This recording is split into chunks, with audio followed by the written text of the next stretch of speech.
ভিডিওটা সবাই শেষ পর্যন্ত দেখবেন। একজন বাবা তার মেয়েকে আইফোন উপহার দেয়। দ্বিতীয় দিন বাবা মেয়েকে জিজ্ঞাসা করলেন, আম্মু আইফোন পেয়ে সর্বপ্রথম তুমি কি করছো?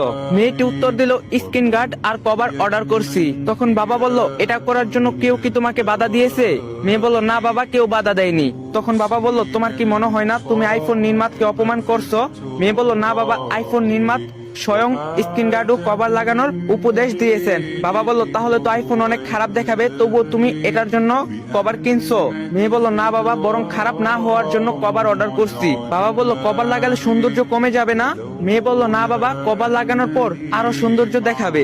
এবার বাবা মেয়ের দিকে সেনহেন নজরে তাকিয়ে বললেন, মা, আইফোনের চেয়ে দামি তোমার শরীর। এই ঘরে আমাদের সম্মান তুমি। তোমার শরীর কাপড় দ্বারা কভার করলে তোমার কি সৌন্দর্যতা কমে যাবে কি? বাবার এই প্রশ্নের কোনো উত্তর ছিল না মেয়ের কাছে, শুধু চোখ থেকে নীরবে অশ্রু বেরিয়ে যাওয়া ছাড়া।